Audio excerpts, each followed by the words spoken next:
Derrière le safety car qui va bientôt s'effacer se trouvent 75 voitures. 75 voitures au départ de cette troisième et dernière course du plateau numéro 3, donc, qui couvre les années 1957 à 1961. En pole position, numéro 68, la Lotus 15, qui date de 1958 de Roger Wills. Elle est à droite sur votre écran. À ses côtés, l'Aston Martin DB4 GT de 1960, numéro 53 de Tom Alexander. Et c'est parti pour 43 minutes, les 43 dernières minutes de ce plateau. Et la Ferrari 250 Brett Van de Lucas Alusa est au coude à coude avec la numéro 5, la Lister Jaguar Costin de Hans Hugenholz au freinage de la chicane Dunlop. C'est la Ferrari qui a pris l'avantage. C'est bien, c'est correct, c'est propre. C'est prudent aussi, oui. Même si ça va relativement vite.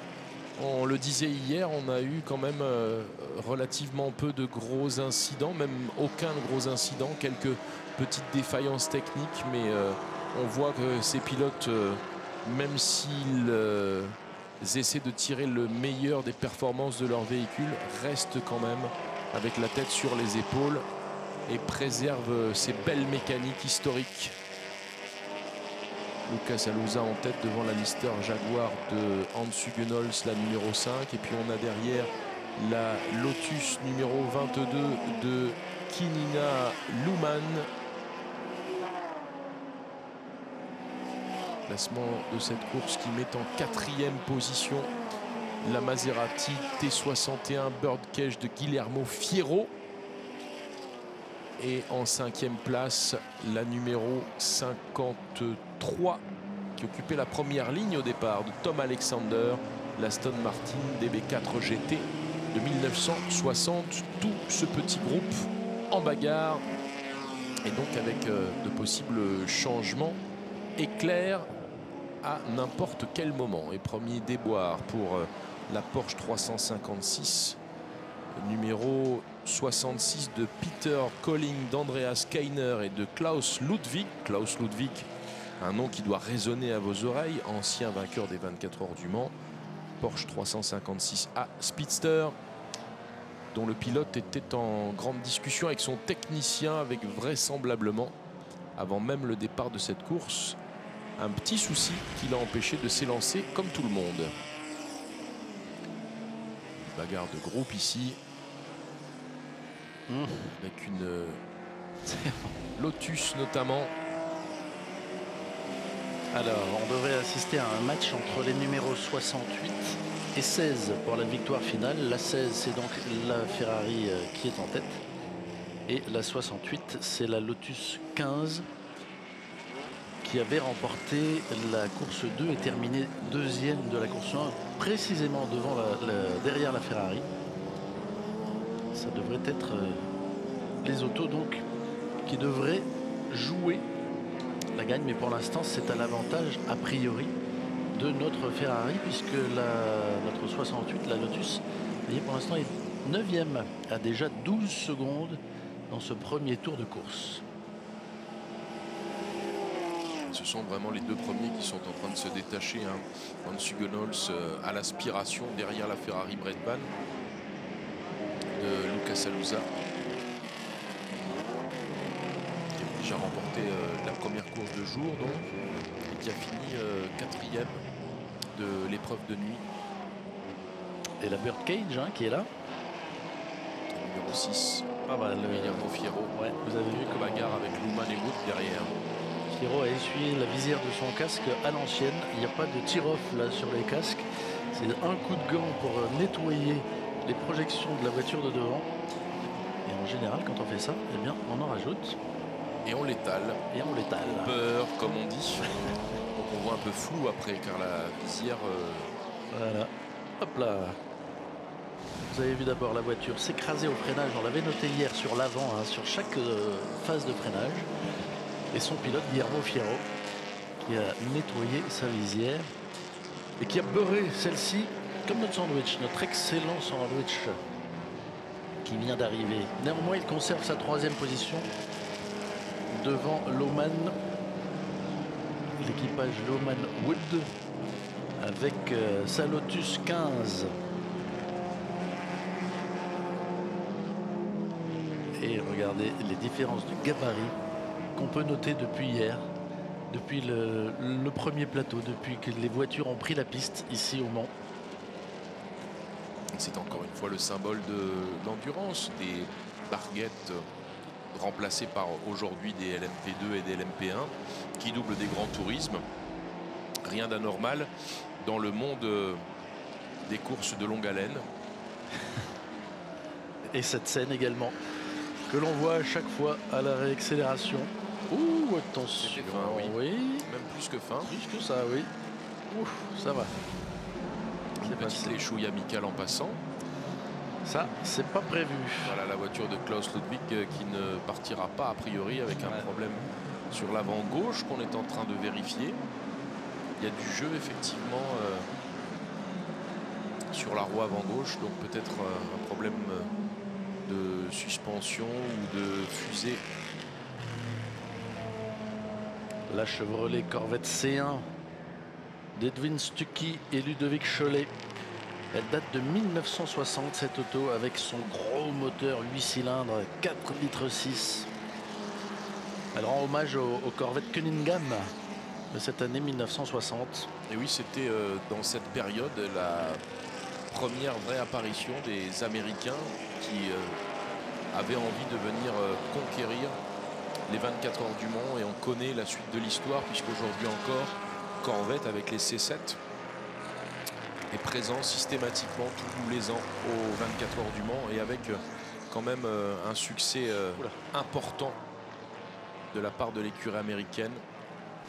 Quand ça veut bien fonctionner.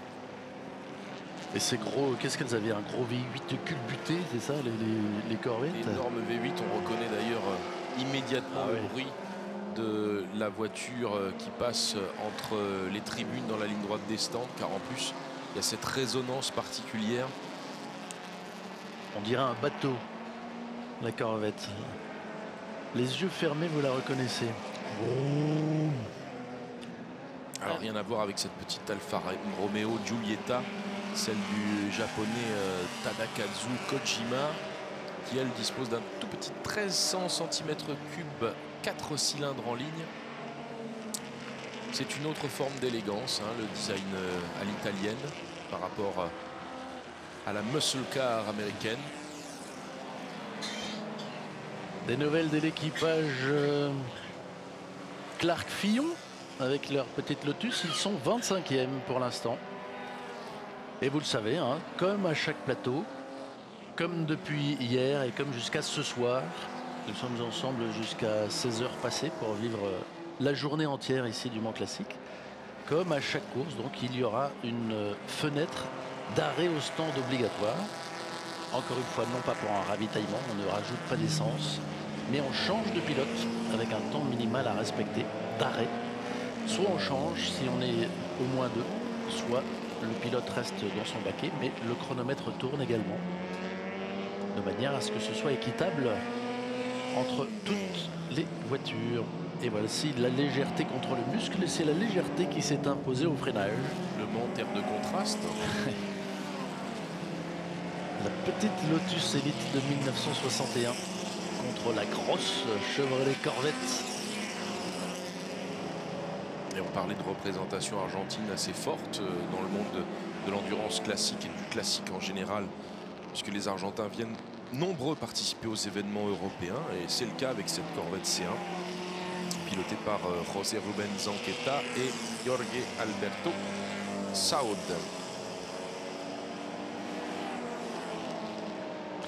Il faut rappeler qu'à l'époque, lorsque Jaguar remporte le Mans 1957, c'est la 5e victoire et la 3e consécutive de la firme britannique.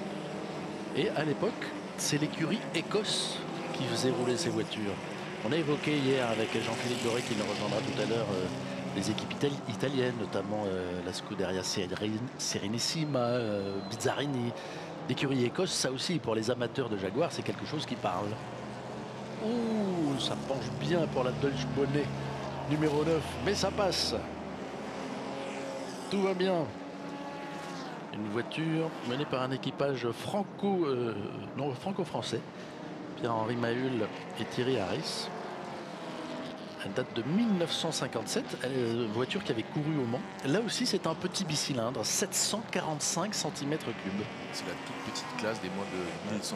Et Pierre-Henri Mahul est un habitué de ce genre de voiture, passionné de l'automobile française. On jouait l'indice de performance à l'époque. Vous savez, il y avait le classement scratch, le classement général, et l'indice de performance qui était un savant calcul basé sur la cylindrée de la voiture, sa puissance, sa vitesse, sa consommation d'essence, ce qui permettait à ce genre de petit modèle de remporter leur catégorie parfois. Une autre manière de vivre la course, avec ce duel également entre une Morgan et une Porsche 356.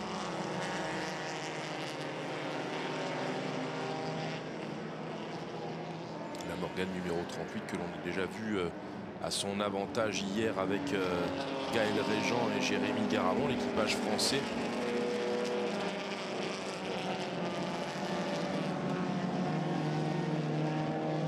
Hop là, ça va, ça passe. Ça se bagarre pour la 24e place autour de la Morgan. C'est pas magnifique ça. On croit qu'elle va du se roulis, renverser. ça, hein. Ouais. Elle lève la patte, hein. L'arrière droit perd le contact avec le sol pendant quelques instants. Les plus jeunes ont plutôt l'habitude, enfin plus jeunes, avec tous les guillemets d'usage, hein, d'avoir vu ça sur des Citroën se pencher dans tous les sens. Les Deutsch Bonnet gratifient également de ce spectacle. Regardez ça, on passe pas à l'intérieur, on fait l'extérieur. Et voilà, et une Morgan contre une autre Morgan, bientôt. Avec également dans ce groupe la Lister Jaguar Knoblai, de Ricci, Stosser, Rossignol et Bailly. Un quatuor 100% français encore une fois.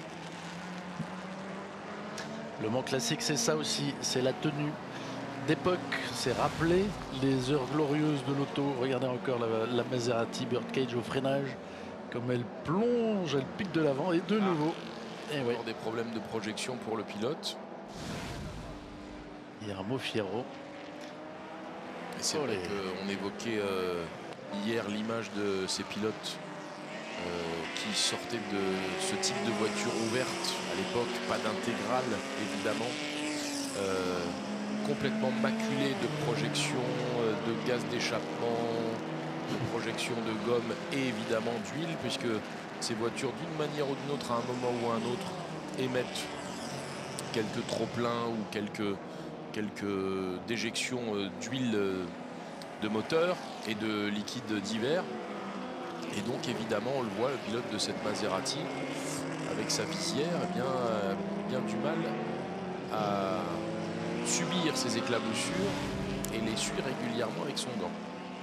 Olé, acte 2 du levage de pattes. Quel spectacle! Quel spectacle! C'est quand même génial de voir tout ça avec ces voitures de catégories différentes, de carrosseries différentes, d'époques à peu près similaires, même si ça s'étend sur plusieurs années. D'abord de la compétition et de la construction automobile différente. Et de voir, regardez comme elle se faufile avec une unité. Hop là pour la 27e place. La petite Lotus Elite de Clark et Fillon, la numéro 55. Avec à ses trousses la numéro 32. Qui n'est autre qu'une Triumph TR4 de Gonzague Ruchot et Stanislas Gurdjian. Elles sont en bagarre pour donc la 27e position. Dans un peloton bien compact. Stanislas Gurdjian, évidemment, ce nom, vous le connaissez, ce nom de famille, fils de Feu Philippe, qui avait couru les 24 heures, qui a organisé 28 ou une trentaine de grands prix de Formule 1. L'un des trois fils de Philippe Gurdjian. Et voilà quelques autos qui rentrent en stand, et notamment notre Deutsch Bonnet, la numéro 9, qui vient de faire une entrée fracassante et qui rentre dans l'allée des stands. Cette époque-là, c'est quand même une époque bénie, hein. Alors voici les vainqueurs du plateau précédent qui viennent de recevoir leur trophée avec la Jaguar numéro 21, donc qui a remporté le plateau 2. Fangio était là au Mans en 1957. Alors Fangio, c'était quand même quintuple champion du monde de Formule 1. C'est quelqu'un qui n'aimait pas les 24 heures. Il trouvait ça trop dangereux. Il n'avait pas envie de rouler au Mans. Demandez à Alain Prost s'il a envie de faire les 24 heures, il vous dira exactement la même chose. Et il était réserviste d'ailleurs. Hein. Il était venu pour être pilote sur une Maserati. Il était inscrit sur la numéro 2. Et non, comme il n'aimait pas ça, il s'était contenté de ce rôle de réserviste. Mais il y avait aussi du Stirling Moss à l'époque, du Jean Devien évidemment, du Collins, Brooks Hawthorne, Phil Hill. C'est quand même une époque bénie quand on parle des noms de cette époque-là. Bruce McLaren également. Et la fenêtre de passage au stand vient de s'ouvrir. On va donc voir intervenir les premiers arrêts programmés, stratégiques éventuellement pour les équipages qui occupent la tête de la course. Parce qu'elle fait aussi le concours de levage de gambettes, celle-ci. Parce qu'elle est dans les courbes serrées mais rapides. Cette autre. On va peut-être voir ça dans la chicane Dunlop. La première voiture à s'arrêter dans la fenêtre, c'est cette Jaguar type E, numéro 77.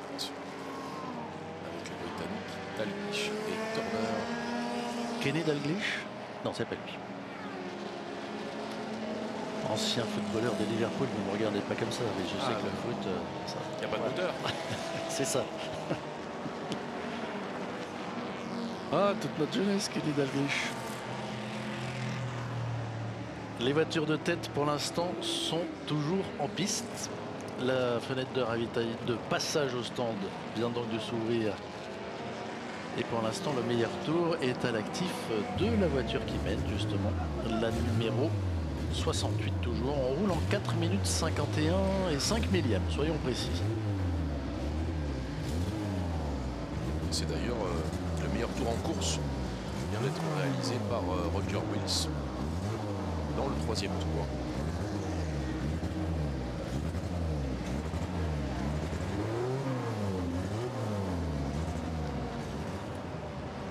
La salve des changements de pilote. Un coup sur le pare-brise. Alors on va voir si le pilote de la Birdcage, lorsqu'il passe au stand, obtient un petit coup sur la visière de son casque également pour la nettoyer. Il est probable qu'il demande un petit coup d'aide. Hop, on ferme la portière. Le temps qui est écoulé. Et la voiture qui va pouvoir reprendre la piste. Avec en fond ici une petite 550 Porsche qui repart également après son arrêt au stand. Avec 60 km/h à respecter dans l'allée des stands. Voici la voiture de tête, qualité du meilleur tour. À l'instant donc, l'équipage Wills Clark, elle a 4 secondes 8 d'avance sur la Ferrari Brett Van.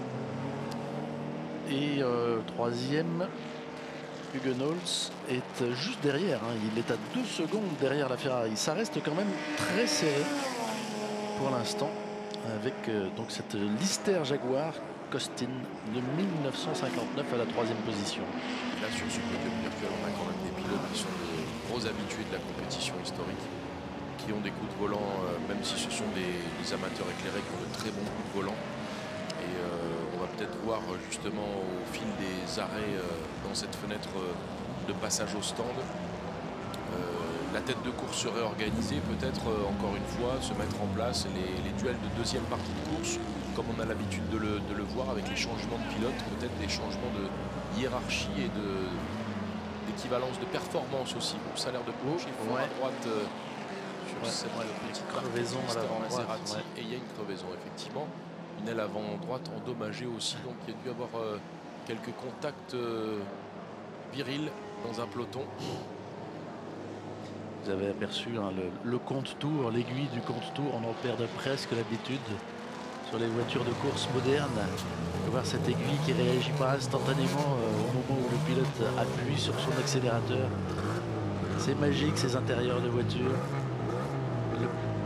De nouveau ici, vous avez vu tout à l'heure la boîte. la magnifique boîte, cette pièce d'orfèvrerie quasiment sur la Ferrari qui était arrêtée au stand, la grille de boîte. Et la Lister Maserati qui arrive au ralenti à son stand.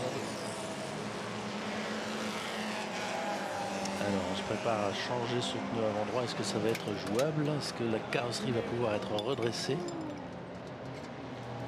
Là malheureusement ça va être à la masse s'il y a besoin. Un dépassement. Le leader vient de rentrer au stand en doublant un autre. Ouais, la Ferrari est là également, exact. Et le troisième, Hugenholtz, rentre. Il a fait une entrée au stand en retour avec sa numéro 68. La voici. Incroyable. Entrée aussi de la Maserati numéro 6 qui occupe la 4e place.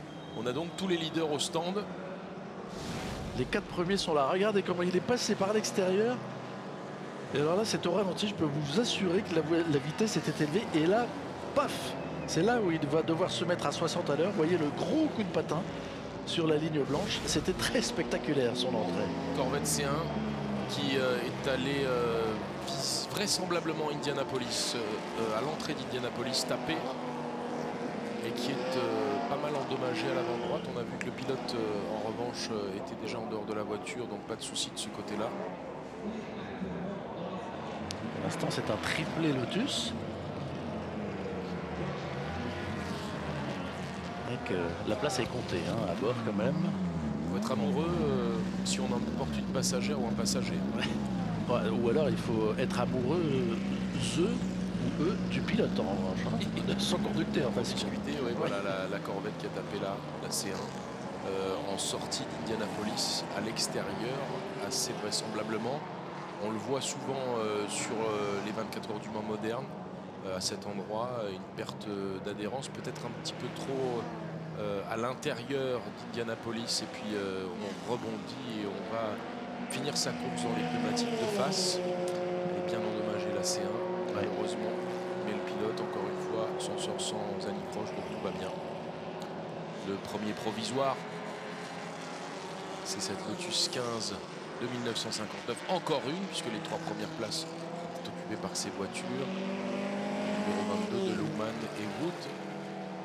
Mais bien ni cette voiture, ni la numéro 63 de Cook et Harvey n'ont pour l'instant observé encore leur passage au stand. Alors que la 68 de Wills et Clark vient de ressortir, semble-t-il, en 3e position. On va attendre quand même la mise à jour nos datas de course devant la Ferrari 250 Brett Van de Lucas Alusa. On peut donc imaginer, une fois que les voitures qui sont pointées actuellement en tête vont s'arrêter au stand, que Wills Clark et Lucas Alusa reprendront leur bien et leur lutte pour la tête de course, puisqu'il n'y a qu'une seconde entre ces deux voitures, entre la Ferrari Brett Van et la Lotus numéro 68 qui avait animé le début de cette course. Le leader qui vient de passer la dernière chicane. Là, il y a de l'historique. Hein. Là, il y a de la participation. Voilà, ça, c'est bien. C'est ce qu'aiment justement les gens de Peterotto, les organisateurs de ce genre d'épreuve. C'est ce dont on parlait il y a 5 minutes. Ce genre de voiture sur laquelle il y a Emmanuel Collard d'ailleurs, eh bien, on ne veut pas qu'elle reste au garage, on ne veut pas qu'elle reste statique sous une bâche, qu'elle ne fasse rien. Elle roule, vous avez vu tous ces stickers qui indiquent l'historique de cette voiture, ses multiples engagements en compétition. Là, soyez rassurés, hein, la voiture, elle est dans la slow zone, la zone 6 du circuit en direction d'Indianapolis.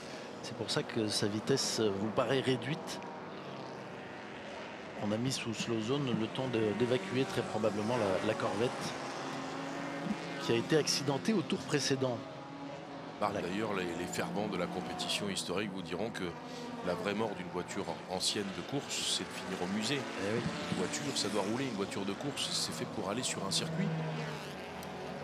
Donc effectivement, elles vivent ici. Et c'est pour ça qu'on se pâme tous les deux depuis hier matin devant ce musée roulant. On a très peu l'occasion de voir des voitures de cette qualité évoluer en piste, emmenées à vive allure par des pilotes qui, certes, ont le respect de cette mécanique et la préservent au maximum, mais ont aussi envie d'en découdre et de bien terminer. Donc, c'est suffisamment rare pour être souligné.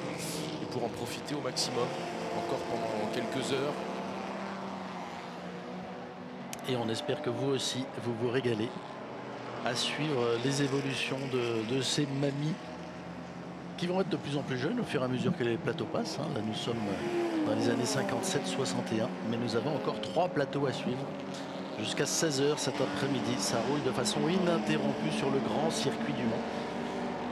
Alors vous voyez cette bataille entre une noble Ferrari 250 GT Berlinetta et une TVA Grand Tourer qui est un peu le symbole des petits constructeurs britanniques. TVR toujours présent avec les rébellions, ouais. Dans l'endurance moderne en championnat du monde et sur les 24 heures du Mans. Et c'est la bagarre, encore une fois, la disparité des origines du plateau. Et pourtant, 2 voitures complètement différentes qui sont en explication pour la 18e place du classement de cette course. Explication amicale, on l'imagine. On tente quand même de prendre un petit peu d'aspiration et de voir si derrière on pourra se décaler au freinage. Ça semble compromis cette fois-ci, en tout cas, d'autant qu'on freine quand même suffisamment tôt. Là, vous les voyez, les voitures déjà sous la contrainte du freinage. La vitesse qui est rentrée, voire 2, pour aborder la 2e chicane.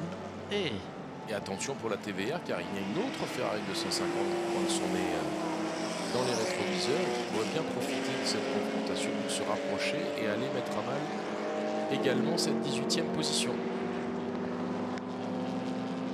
Vous voyez la chaleur déjà sur le circuit. Hier, c'était une chaleur écrasante. Aujourd'hui encore, le temps est au beau. Sur le Mans, on a de la chance, mais dans ces cockpits, il fait chaud. Hop, elle est passée, elle a avalé les 2 d'un coup. La Ferrari. Numéro 64 de Christian Dumoulin, le pilote belge, bien connu des courses historiques également. Et ça, c'était le leader de l'épreuve.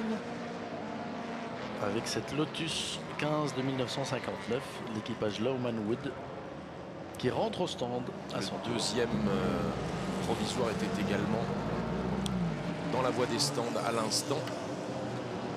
Et cependant que maintenant, a priori, Lucas Alusa vient de franchir la ligne de chronométrage en tête de la course avec sa Ferrari 250 Brett Van. Devant le binôme Wills Clark avec la numéro 68, la petite Lotus 15 de 1958 qui occupait la tête précédemment.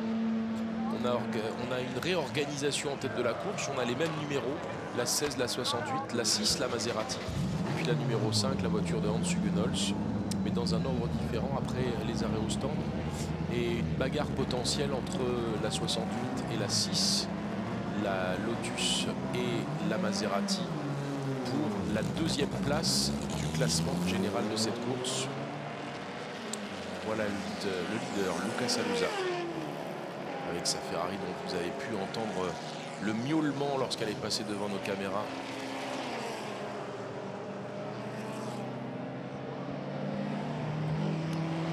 Un 12 cylindres de 3 litres qui date de 1961.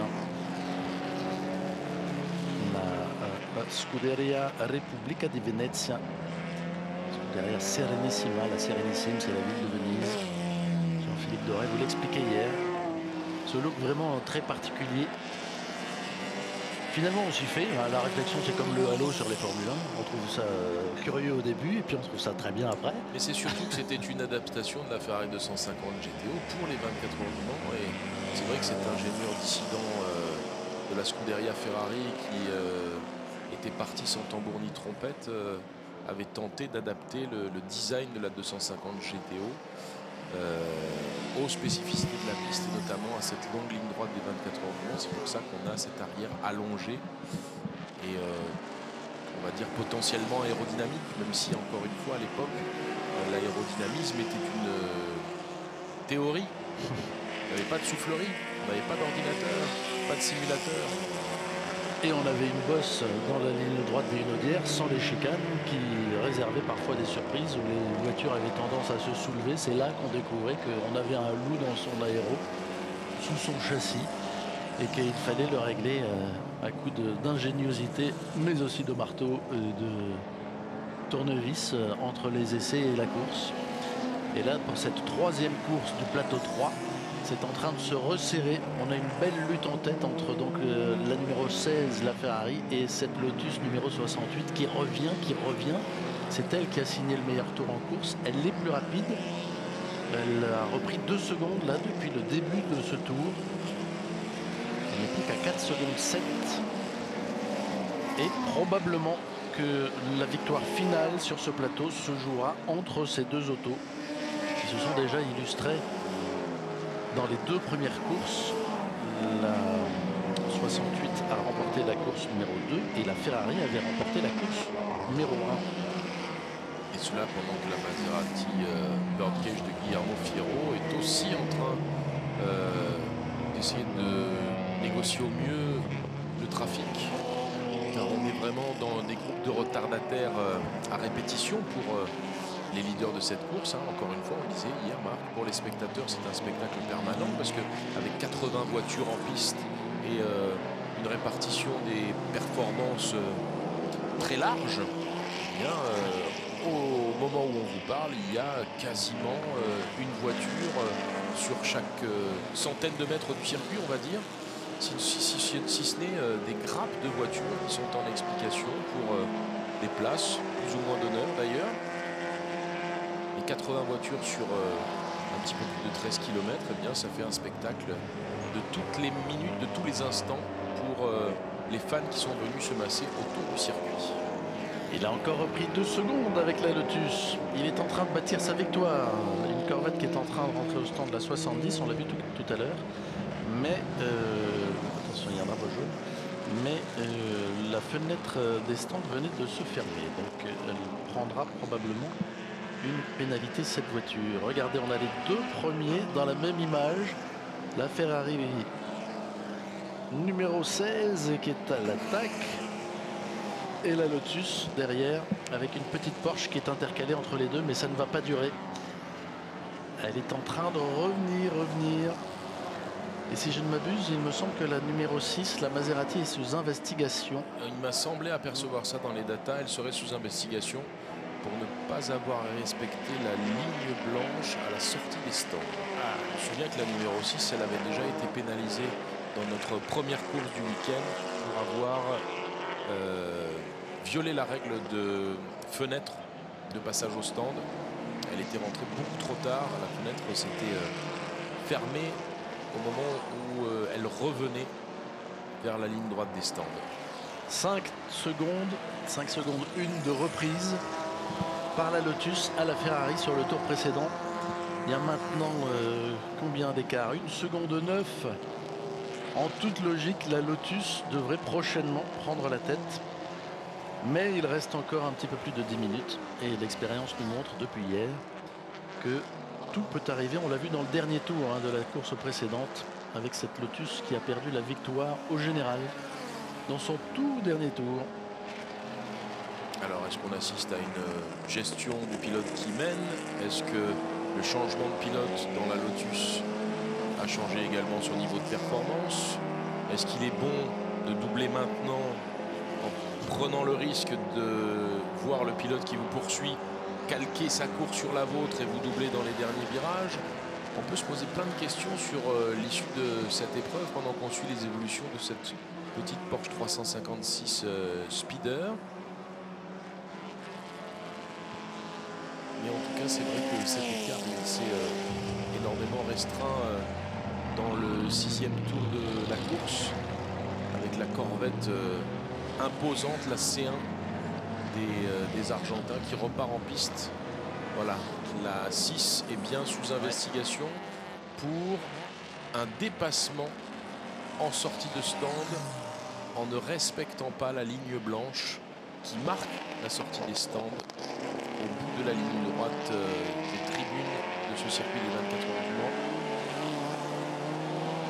Ça pourrait vouloir dire encore une lourde pénalité et donc bien évidemment une exclusion du podium que la Maserati Birdcage occupe pour l'instant avec la 3e place de Guillermo Fierro. 1 seconde 5 maintenant, 1 seconde 5 entre les deux voitures de tête. Il essaie de bénéficier du trafic avec la Ferrari, de mettre des voitures entre lui et son poursuivant. Mais l'agile Lotus s'en défait immédiatement de ses poursuivants. Et revient, elle grignote, elle est maintenant quasiment dans les échappements de la Brett Van.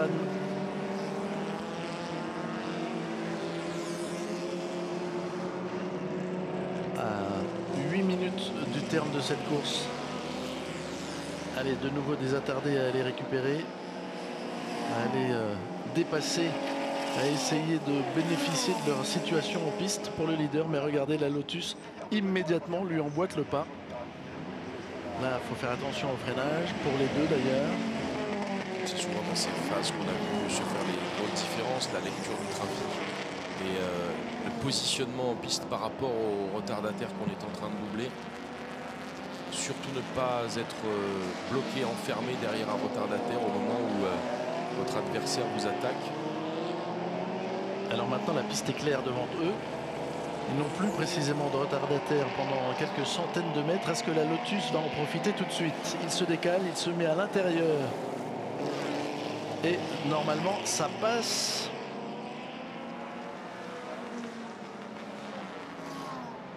Et voilà, voilà qui est fait à 7 minutes du terme. Changement de leader dans cette course. Nous sommes dans le 7e tour de cette course du plateau 3. Et alors regardez, on a retrouvé l'image. Merci Olivier Denis et toutes les équipes de la Birdcage. Sa sortie des stands. C'est pas manifeste sur l'image. Ce sera peut-être un petit peu plus loin, ouais. Sur la voie de sortie des stands que on aurait pu observer cette manœuvre de la Maserati Birdcage. Et la direction de course, elle qui a des caméras de surveillance et en rapport des commissaires à ce poste-là précisément, a pris sa décision. Vous avez vu que la Ferrari essaye de mettre la pression jusqu'au bout. Alors une opposition de style entre ces deux voitures, Marc. Un gros moteur 3 litres V12 pour l'italienne, un 4 cylindres 2 litres pour la britannique. Une forme de barquette pour la petite Lotus et une forme GT Berlinetta pour la Ferrari 250 avec, c'est vrai, cette extrapolation aérodynamique qui fait tout son charme et toute son unicité puisque c'est un exemplaire unique. Reste à savoir comment les deux pilotes vont gérer la situation pour réussir à faire la différence.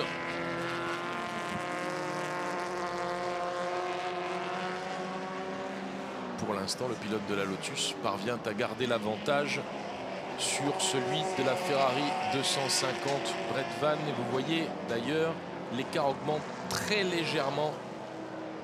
Mais on peut quand même, Marc, se poser la question de savoir si il s'agit d'une gestion de l'ancien leader de la Ferrari qui sent qu'il a la possibilité de revenir sur le nouveau leader de cette course, ou bien si réellement la Lotus de Wills et Clark est supérieure dans cette phase de course à cet instant à la Ferrari 250 GT Brett Van. On est également avec Hans Hugenholz qui est confronté pour la 3e place à la Maserati Birdcage numéro 6 de Guillermo Fierro. Qui prend une pénalité. Elle vient de tomber, la décision. Ce sera un drive-through pour la Maserati, la numéro 6.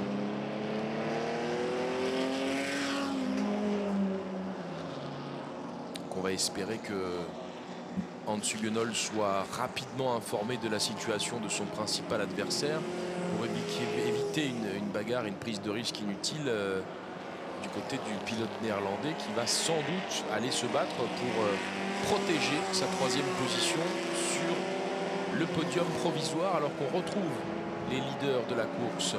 La petite Lotus devant la grosse Ferrari 250 Brett Van. On va pas dire à l'aspiration, mais presque. Est-ce que le chat va manger la souris? On va le savoir dans les 3 minutes 40 qui restent dans cette dernière manche du plateau 3 qui sera décisive pour le classement final cumulé au terme de ces 3 courses. C'est joliment dit, le chat va manger la souris. Et on a tellement de plaisir à accueillir quelqu'un qui vient de se placer entre nous dans cette cabine de commentaires. C'est Henri Pescarolo. Bonjour Henri. Bonjour à tous. Bon, ça va, mais quel plaisir de vous voir. La question elle est toute simple, hein, la première. Comment ça va sur un week-end comme ça? Ça peut aller bien?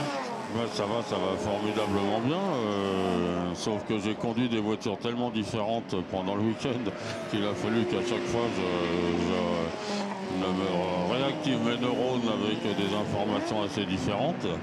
Puisque comme tu l'as peut-être vu, j'ai conduit d'abord la Pescarolo de Jacques Nicolet hier. Et là c'était fabuleux, c'est la voiture avec laquelle on s'est battu contre Audi en 2007. C'est la première fois que vous la pilotiez?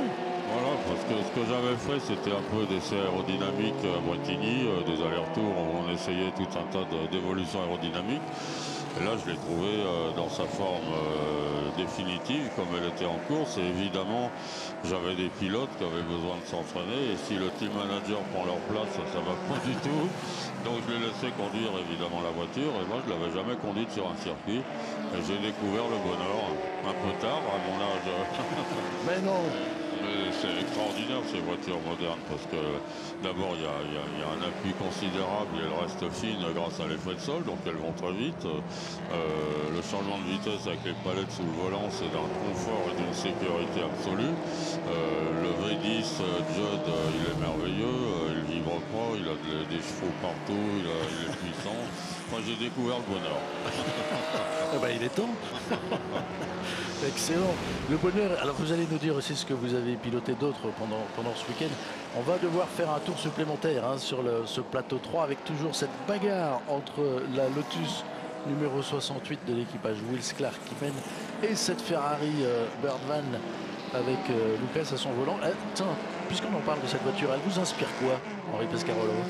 Comme pour tout le public, beaucoup de nostalgie. Et c'est ça un peu peut-être qu'il faudra remarquer. Cette ambiance dans le public est extraordinaire. Et c'est même presque inquiétant parce que j'ai l'impression qu'il y a plus de passion au Mans classique qu'au 24 heures du Mans dans les spectateurs, dans le public, parce qu'ils retrouvent quelque chose qui n'existe plus. C'est-à-dire que le public est en contact avec les pilotes et les voitures. Et maintenant, on a fait des séparations avec des barbelés, des chiens policiers, tout le bazar. Maintenant, le public est loin, on l'a éliminé de la scène, en fait. Et là, on retrouve, le public retrouve, pour les plus anciens, ce qu'ils ont connu au 24 heures du Mans à une certaine époque, en voyant cette voiture, en voyant ces voitures. C'est-à-dire de pouvoir arriver jusque dans les paddocks, pouvoir faire signer des autographes aux pilotes quand ils descendent des voitures, pouvoir admirer des voitures de très près. Et ça, c'est formidable. Donc cette initiative qui remonte déjà à quelques temps de Patrick Peter, mais c'est à la mode maintenant les week-ends de voitures anciennes. Mais c'est rare qu'il y ait des courses aussi intéressantes que ce qu'on voit en ce moment à l'image. Que ça se bagarre à tous les échelons. Ouais, tout le temps, hein. Ah ouais. Moi j'étais surpris quand je fais juste dans le plateau 6 avec une Altera. Donc on est au milieu du paquet parce que la voiture elle a 42 ans. Et puis c'était une GTP, c'était pas un prototype à l'époque. Donc même une Lola de litre, une Chevron, tout ça, ça va un peu moins vite en pointe, mais ça passe beaucoup plus vite. Donc ça fait des vraies bagarres et c'est intéressant. On vous verra d'ailleurs tout à l'heure dans ce plateau 6. En fin d'après-midi sur le coup des 15h. On suivra ça en direct. Toujours quelques petites figures à la Dunlop. Hein. Ils s'en donnent à cœur joie, les pilotes. On sent le plaisir qu'ils prennent tous, que ce soit des amateurs ou des pilotes confirmés. Là, c'est la dernière course, la troisième du plateau 3 en l'occurrence. Mais le plaisir transparaît dans le comportement des voitures et le travail des pilotes à leur volant. Bien sûr, mais le circuit des 24 heures du Mans n'y est pas pour rien. Je crois que l'intérêt de cette manifestation, pour tout le monde, pour tous les collectionneurs, pour les pilotes, pour le public, c'est d'être sur le circuit des 24 heures du Mans. Donc, pour un pilote amateur ou un collectionneur qui sort sa belle voiture, conduire sur le circuit des 24 heures du Mans, c'est grandiose parce qu'on ne trouve plus beaucoup d'endroits au monde où il y a des vitesses de pointe très élevées, des courbes très rapides, des enchaînements très techniques relativement longs. Il y a vraiment tout ce que l'on peut espérer trouver sur un circuit. On l'a sur le circuit des 24 heures, donc c'est un grand bonheur pour tout le monde. Et ça se bagarre à tous les échelons, comme on peut le voir sur les images. Et alors, Henri, piloter ces voitures, c'est un plaisir. On le voit, on peut s'en rendre compte à l'image. Mais est-ce que c'est difficile aussi dans ces conditions? Parce que, par exemple, on affronte des températures assez élevées ces derniers jours sur le circuit des 24 heures. Et c'est relativement compliqué pour des pilotes qui ne sont pas des professionnels ou des athlètes de haut niveau très affûtés. Écoute, j'ai retrouvé le bonheur de conduire une voiture découverte. Parce que maintenant, on impose à toutes les voitures d'être fermées.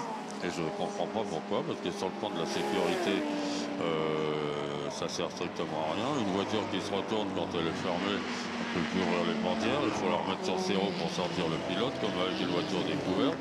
Maintenant, avec les protections qu'il y a autour du cockpit, il n'y a aucun problème avec une voiture découverte. Et quand j'ai reconduit la Prescad, qui est donc une voiture découverte, c'est formidable parce que, par exemple, cette nuit sur l'une Altera, c'est pas moi qui conduisais, c'était mon coéquipier. La voiture devant lui l'a aspergé d'huile. Et ben, la course est morte parce qu'il ne peut pas mettre les essuie-glaces, on n'y voit plus rien. Il ne peut pas nettoyer son pare-brise. Quand on a une voiture découverte, on gère son tir-off, on gère sa visière. Et puis en plus, on respire de l'air. Même s'il est chaud à l'extérieur, c'est un peu plus frais que dans une voiture fermée. Et donc, moi, j'ai horreur d'être dans une voiture fermée. J'ai passé toute ma carrière pratiquement dans des voitures ouvertes. Bon, sauf une Altera, sauf les rondeaux, et qui étaient des voitures fermées. Mais j'ai redécouvert le bonheur avec la Prescad, une voiture découverte. Et de sentir un petit courant d'air autour de la tête, ça fait du bien, même si l'air est à 37 degrés. Oui, ah oui, il faisait chaud.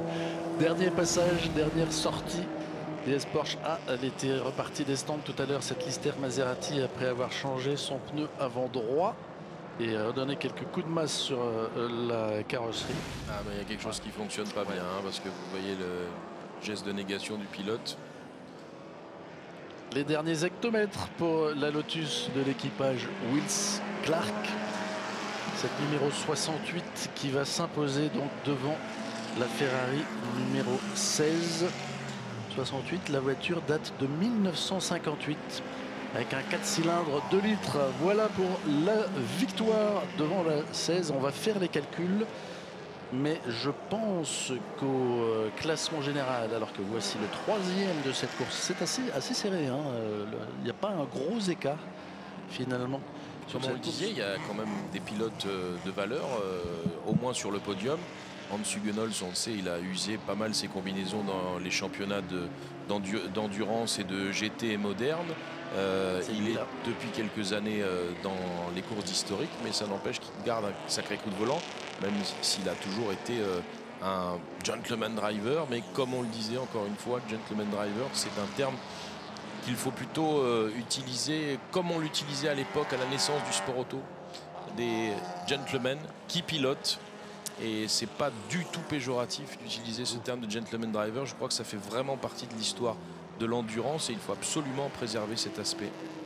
C'est d'autant moins, excusez-moi d'intervenir, c'est d'autant moins péjoratif que dans des courses modernes, au 24 heures du Mans, en LMP2, il est impératif d'avoir un pilote gentleman driver, entre guillemets. C'est partie intégrante de l'endurance, effectivement. Ça fait partie de l'endurance. Tout à fait. Et tous ces collectionneurs qui, pour la plupart, conduisent très bien, ils prennent souvent comme coéquipier des anciens pilotes ou même des pilotes encore en activité. Et ça va très vite tout ça. 4e place pour cette numéro 21, l'Aston Martin DP 212 de 1961, piloté par l'Allemand Wolfgang Friedrich. 4e place de la course. Je me mouille sur le classement général. Je pense que c'est la Lotus, la numéro 68, qui remporte ce plateau 1957-1961, le plateau 3 de l'édition 2018 du Mans Classique. Donc, quand on pense que Chapman n'avait pas le droit de courir aux 24 heures du Mans, parce que les orgues. Tiens. Tiens, le président. Ça aussi, c'est bien un président qui prend le volant.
La victoire de la Lotus numéro 68 donc sur le plateau 3.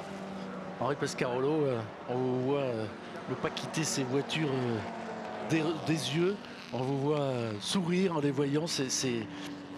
On a l'impression que tout le monde est comme ça. Tout le monde sourit, tout le monde trouve ça sympa, tout le monde trouve ça chouette cette époque de courir sur le grand circuit, comme vous le disiez. Là, ce sont des images de la vente aux enchères de Arcurial dont on vous a parlé tout à l'heure. C'est l'ambiance qui rend tout le monde heureux? Il y a plusieurs choses. Et ce que je considère comme très intéressant, c'est qu'on assiste déjà à une transmission de passion entre les grands-parents, les parents et les enfants. On voit des gamins qui arrivent, comme étaient les frangins Fillon dans le temps, qui arrivent avec leurs parents à 5 ans sur le circuit. Et maintenant, il est président de l'Automobile Club de l'Ouest. Il est tombé dans la marmite avec ses parents quand il était jeune. Et on voit ça justement au Mans Classique.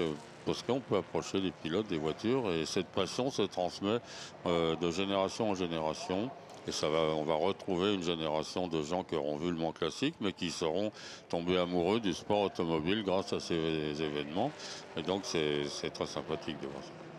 Frédéric, quand on voit Henri Pescarolo porter le polo et la casquette du club des pilotes, on se dit que quand on est tombé dans la marmite, c'est pour la vie. Ah oui, le tout c'est d'arriver à sortir de la marmite de temps en temps quand même. Mais enfin bon, c'est quand même formidable.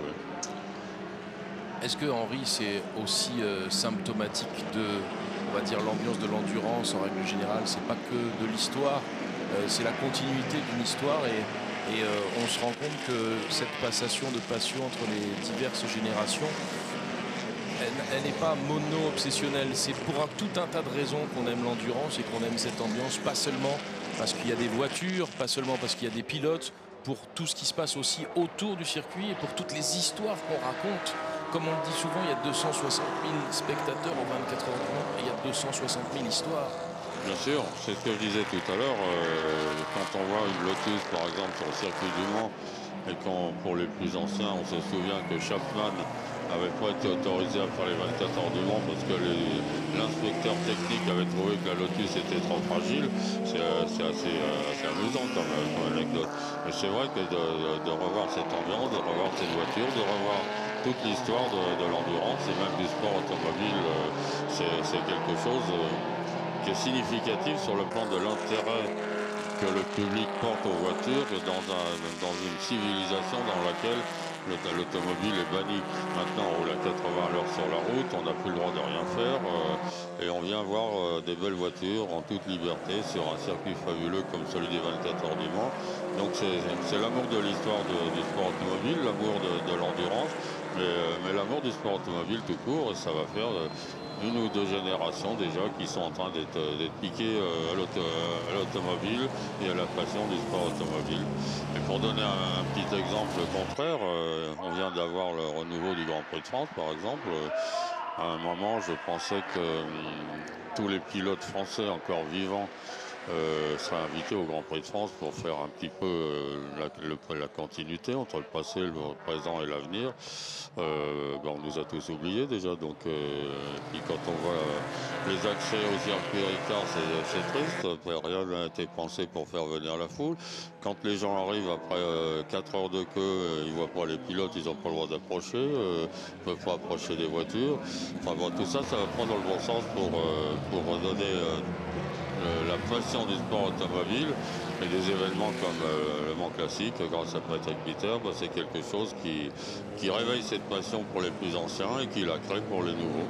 Et c'est vrai qu'ici, on a communiqué sur le fait qu'au départ des différents plateaux du Mans Classique, on a 10 anciens vainqueurs des 24 heures, dont vous, Henri, quadruple vainqueur, 33 participations, faut-il le rappeler. Il y a une voiture qui sort du lot pour vous dans les 700 et quelques qui roulent sur le week-end. Vous avez des préférés, une ou des préférés? Il y en avait évidemment une, malheureusement elle a été retirée de la course, c'était la Matra 670 pour 4 km/h de trop dans une slow zone. On lui a retiré ses temps et donc le préparateur a décidé de retirer toutes ses voitures. Bon, c'est un peu dommage parce que 4 km/h dans une slow zone, bon, c'est une petite faute. Avec des contours mécaniques comme il y avait à l'époque sur les Matras, se tromper de 4 km/h, c'est quand même un peu un peu triste de supprimer les temps de la voiture. C'est vraiment la voiture, effectivement, qui m'a fait rêver, mais que j'ai gagné 3 fois le mois avec elle. Mais sans ça, il y a tellement de belles voitures, on ne sait pas où donner, où porter son intérêt, tellement elles sont belles toutes. Alors Henri, quand on se passionne pour l'automobile, évidemment il y a l'objet à 4 roues, mais c'est peut-être pas obligatoirement le plus important, parce que vous parliez de Matra, il y a votre propre aventure également, il y a l'histoire de ces constructeurs, de ces gens qui ont eu le courage de rentrer en compétition, pas seulement pour le plaisir d'aller vite, mais aussi pour le plaisir de monter une grande aventure humaine également. Bien sûr. On va pas revenir sur le passé. Vous savez quelle est ma position à ce niveau-là. J'avais une écurie qui était l'une des meilleures, puisqu'on était les seuls à pouvoir inquiéter Audi, et même Audi et Peugeot en 2005, 2006, 2007. Les organisateurs ont tué les écuries privées avec un règlement des équivalences totalement stupide. Uniquement à cause des équivalences, on prenait 10 secondes au tour, donc on a tous disparu. Maintenant, on essaye de les faire revenir, ces privés, parce qu'il n'y a plus de constructeurs, il n'y avait plus que Toyota cette année. Donc on ne va pas revenir là-dessus. Je crois que l'histoire, on la réécrira jamais. Mais c'est triste, parce que des belles écuries comme la mienne ont disparu, et puis il n'y a que Jésus-Christ qui ressuscite normalement. Hein.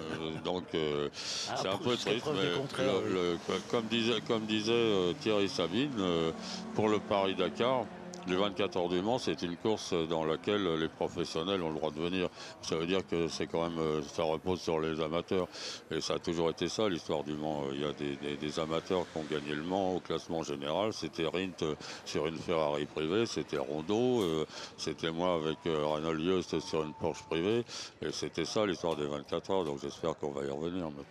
La victoire d'Henri sur la Porsche, c'est 1984, hein, 10 ans après la troisième et dernière avec les Matra, 72, 73, 74. Merci d'être passé nous voir. Merci à vous, merci à tous. Merci Henri, et on prépare le plateau 4 en ce moment. Ouais, un grand plaisir comme toujours de vous avoir et d'avoir vos lumières et en plus votre énergie et votre sourire sur ces courses d'endurance. On se retrouve dans un instant ici au Mans Classique, à tout de suite.